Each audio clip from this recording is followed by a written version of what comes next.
پہلا جو تیر لگا ہے وہ یہ لگا ہے، اس کے بعد پھر آگے سارا واقعہ بنتا ہے.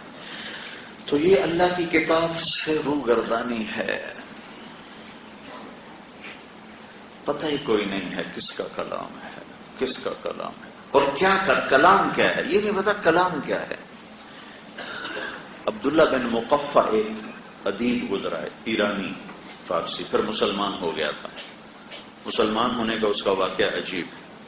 اس سے بعض لوگوں نے، غیر مسلموں نے کہا کہ تم اتنے بڑے عربی کے ادیب ہو، تم مسلمانوں کے قرآن کے مقابلے میں ایک کلام تیار کرو. اس نے کہا مجھے 1 سال کا راشن دو، میں تیار کرتا ہوں. 1 سال گھر بیٹھ گیا اور پورا سال گھر کی دہلیز سے باہر قدم نہیں نکالا اور کلام تیار کرتا رہا. 1 سال کے بعد اس نے ایک کلام تیار کیا اور مطمئن ہو گیا کہ یہ کلام میرا مسلمانوں کی کتاب سے میل کھاتا ہے.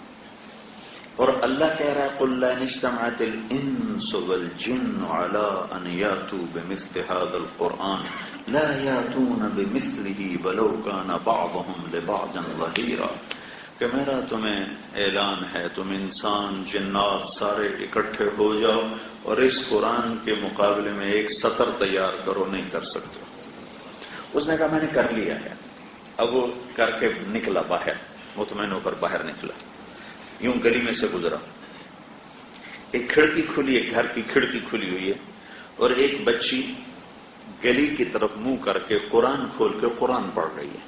یہ عبداللہ گزرا اور یہ بچی کی آواز اس کے کانوں میں پڑی، وَقِيلَ يَا أَرْضُ ابْلِعِي مَاءَكِ وَيَا سَمَاءُ أَقْلِعِي وَغِيضَ الْمَاءُ وَقُضِيَ الْأَمْرُ وَاسْتَوَتْ عَلَى الْجُودِيِّ وَقِيلَ بُعْدًا لِلْقَوْمِ الظَّالِمِينَ. وہی آیت جو میں نے پہلے بتائی. یہ آیت بچی نے تلاوت کی اور ادھر سے عبداللہ گزرا، اس کے کان میں پڑی تو ویسے کانپ اٹھا. میرے تمہارے لیے تو کانپنے کی چیز تھی کہ ہمیں پتہ ہی کوئی نہیں یہ کیا ہے، کیا کہا جا رہا ہے. اور ترجمے میں کوئی خوبی نظر نہیں آتی. اے زمین نگل جا، اے آسمان تھم جا.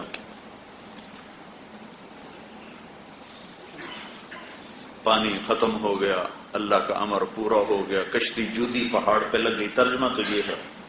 یہ نظم میں کیا حسن تھا جس نے عبداللہ کو ہلا دیا، لرزا دیا. اور واپس گیا اور جا کر اپنا کلام اٹھایا اور اس کو پرزے کر کے پھاڑ کے کہنے لگا میری آیت، میرے کلام کو تو ایک جملہ کھا گیا، میں سارے قرآن کا مقابلہ کہاں سے کروں گا. کلمہ پڑھ لیا، مسلمان ہو گیا. اس کا الٹا کام اس کو راس آ گیا، کبے نو لاتا جی سیدھا ہو گیا.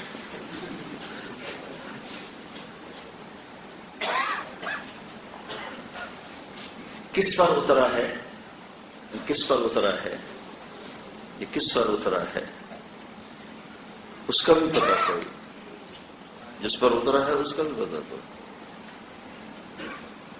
یاسین والقرآن الحکیم انک لمن المرسلین. جس کی رسالت پہ اللہ نے قسم اٹھائی ہو، کسی کی رسالت پہ قسم نہیں اٹھائی، اس کی رسالت پہ قسم اٹھائی. جس کی صفائی پیش کرتے ہوئے قسم اٹھائی، کسی کی صفائی پیش کرتے ہوئے اللہ نے قسم نہیں اٹھائی. والنجم اذا ہوا ما ضل صاحبكم وما غوا. جس کے اخلاق پہ اللہ نے قسم اٹھائی ہو، کسی کے اخلاق پہ قسم نہیں اٹھائی. نون والقلم وما يسرون ما انت بنعمت ربك بمجنون وان لك لاجرا غير ممنون وانك لعلى خلق عظيم. مجھے قسم ہے قلم اور اس کی تحریر کہ میرے محبوب تیرے اخلاق بڑے بلند ہیں. والضحى والليل اذا سجى.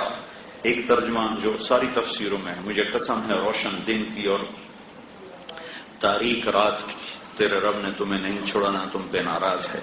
امام راضی نے 2 ترجمے اور کیے ہیں. والضحى مجھے قسم ہے تیرے روشن علم کی. واللیل اذا سجا مجھے قسم ہے تیری ستاری کی چادر کی جس میں تو اپنی امت کے گناہ گاروں کو چھپا لیتا ہے. ہمارا کام ستاری ہے، عیب اچھالنا نہیں ہے، عیب اچھالنا نہیں ہے، عیب اچھالنا نہیں ہے. اور ساری امت کا مزاج بن گیا ہے لوگوں کے عیب پکڑنا، اچھالنا، پگڑی اچھالنا اور عیب پکڑنا اور ان کو برا بھلا کہنا. اور جب کوئی کسی کے عیب پر کسی کو حقیر سمجھتا ہے، جب کسی کے عیب پر کوئی کسی کو حقیر سمجھتا ہے اور اسے ذلیل سمجھتا ہے تو اللہ تعالیٰ قسم اٹھاتا ہے کہ تیری موت سے پہلے تجھے اس عیب میں مبتلا کر کے تمہیں ماروں گا. تو کون ہے میرے بندے کو حقیر سمجھنے والا؟ یہ تو میرا اور اس کا معاملہ ہے، پتہ نہیں کس بات پہ اللہ بخشتا. دل دریا سمندروں ڈوبے کون دلاں دیاں جانے ہو، وچے بیڑے وچے جڑے وچے ونج مہانے ہو. اندر کی باتیں ہیں، پتہ نہیں کون سی ادا اللہ کو پسند ہے اور چل معاف کیا. اور میں مارا جاؤں کہ تو نے اس کو برا کیوں کہا تھا، اسے برا کیوں سمجھا تھا. تیسرا ترجمہ بھی امام راضی نے کیا ہے والضحیٰ، جو بہت خوبصورت ہے اور اگلے مضمون سے بڑا جوڑ کھاتا ہے. والضحیٰ، مجھے تیرے روشن خوبصورت چہرے کی قسم.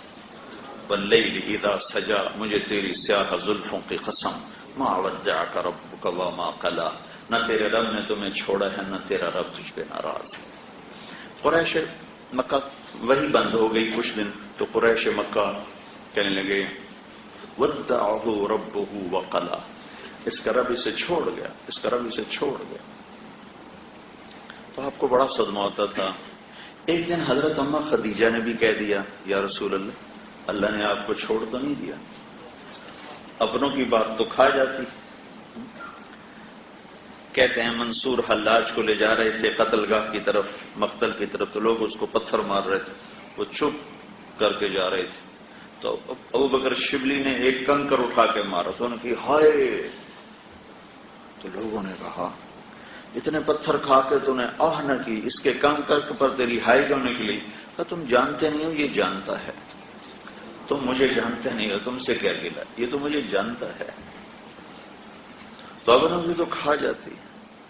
تو جب یہ اما خدیجہ نے کہا یا رسول اللہ، اللہ ناراض تو نہیں ہو گئے، اللہ نے چھوڑ تو نہیں گئے، تو پھر یہ آیت آئی جبریل والضحیٰ واللیل اذا سجا. جس آدمی جلدی میں بات کرتا ہے نا، یہ اس لہجے میں یہ سورت اتری ہے. والضحیٰ واللیل اذا سجا ما ودعک ربک وما قلی وللآخرۃ خیر لک من الاولی. جبریل تیزی میں اللہ کے نبی کی دل جوئی کے لیے، دلداری کے لیے، تسلی کے لیے تیزی میں کر رہا ہے. یہی طریقہ ہوتا ہے جب آدمی تیزی میں ہوتا ہے تو وہ ایسی بات کرتا ہے.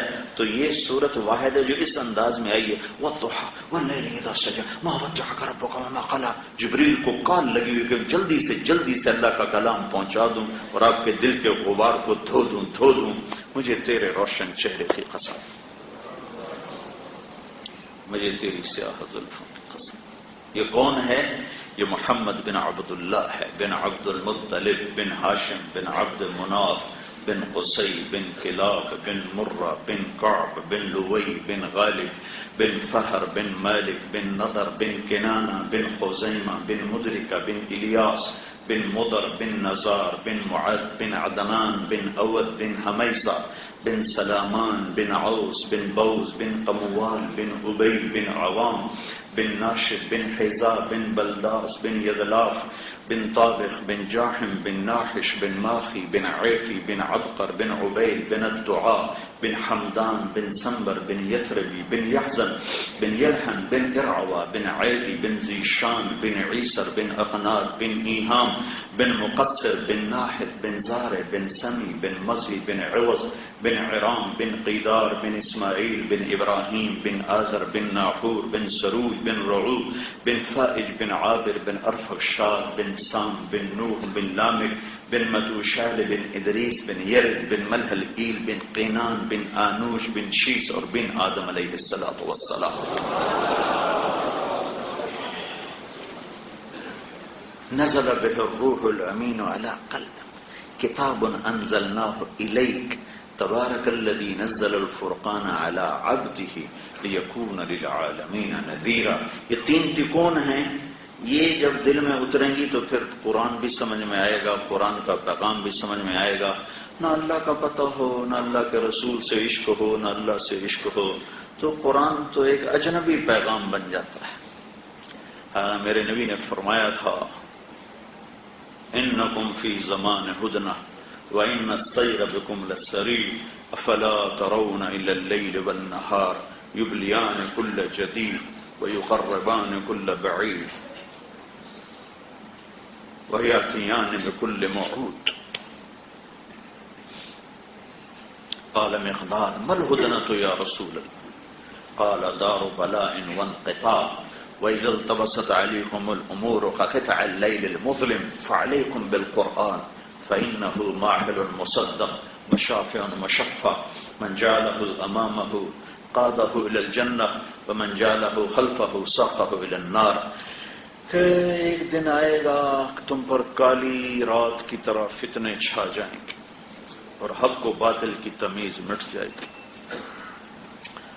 تو پھر جب ایسا وقت آئے گا تو تم میری کتاب کو مضبوطی سے پکڑ لینا. الا وان الکتاب والسلطان سیفترقان فلا تفارق الکتاب.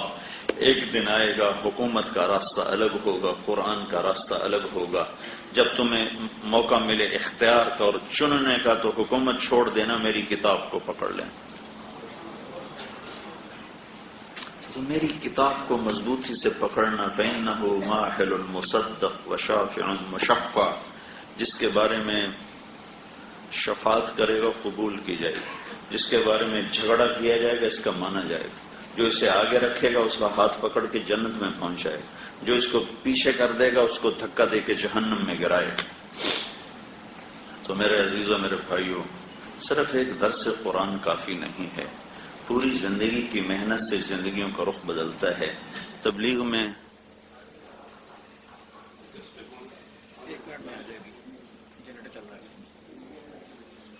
میرا اسٹیمنا بھی ختم ہو چکا ہے.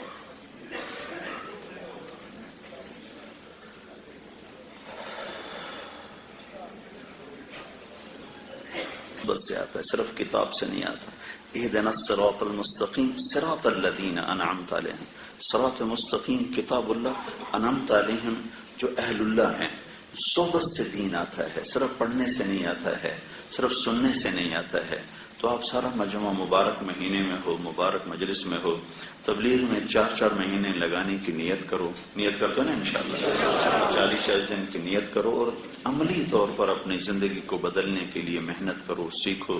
تو انشاءاللہ اس سے زندگی میں انقلاب آتا ہے. زندگی میں جو تبدیلی آتی ہے، تبدیلی کے لیے ماحول اور صحبت ضروری ہے. ماحول اور صحبت ضروری ہے. وہ کرتے کرتے کرتے کرتے یہ ابھی جو یوسف یوحنا کی بات فرما رہے تھے ہمارے بھائی، وہ ایک دن میں صرف ایک بیان سے نہیں وہ بدلا. وہ 3 سال مسلسل اس کو ماحول میں لاتے رہے. تو اللہ نے آہستہ آہستہ آہستہ آہستہ اس کا دل پلٹ دیا اور وہ اللہ کے فضل و کرم سے اوروں کو دعوت دینے والا. جنید جمشید ناچنے والا، گانے والا، اسٹیج پہ ناچنے والا، لڑکیوں کے ساتھ ناچنا. 6 سال اس کے پیچھے ہم پھرے. وہ یہاں جب لاہور میں، پنجاب میں جہاں کہیں گانے آتا تھا تو ہم وہاں پہنچ جاتے تھے. رات 2 بجے اسٹیج سے اترتا تو اس کو گاڑی میں بٹھا کر ہم مسجد میں لے آتے تھے. 3 بجے اسٹیج سے اترتا، اس کو گاڑی میں بٹھا کر مسجد میں لے آتے اور وہاں کو سلا دیتے تھے. اس کو نماز کے لیے بھی نہیں اٹھاتے تھے. جب اٹھتا تھا پھر اس کو کھلاتے پلاتے اکرام کرتے کرتے 3 دن لگا لو، 3 دن لگا لو، ہر مہینے 3 دن لگا لو. وہ 3 دن لگاتا اللہ کے فضل و کرم سے پورے دین پہ چلنے والا بن گیا، دین کا داعی بن گیا، اللہ کے پیغام کو دنیا میں سنانے والا بن گیا. تو آپ سارا مجمع تبلیغ میں 4 مہینے کی بھی نیت کرو اور اپنی پوری زندگی کو اللہ اس کے رسول کے سانچے میں ڈھالنے کی نیت کرو. پوری زندگی کا خلاصہ 2 باتیں ہیں. ایک عبادت ہے جس میں نماز سب سے اعلیٰ درجے کی چیز ہے اور ابھی روزہ ہماری طرف متوجہ ہے. اور ایک اخلاق ہیں جس میں 3 چیزیں سر فہرست ہیں. ایک تصل من قطعک وتعطی من حرمک وتعفو عن من ظلمک. جو توڑے اس سے جوڑو، جو محروم کرے اسے عطا کرو، جو زیادتی کرے اسے معاف کرو. یہ 2 باتیں جس مرد عورت کے اندر آ جائیں گی پورا دین اس کے اندر آ جائے گا. یہ پورے دین کا عنوان ہے. عبادت ہماری بنیاد ہے اور اچھے اخلاق ہماری چھت ہیں. ہمارے پاس جو اس وقت دین ہے وہ عبادت والا دین ہے. اخلاق والا دین ہم بھول چکے ہیں، مٹ چکا ہے، صرف کتابوں میں رہ گیا ہے، مٹ چکا ہے.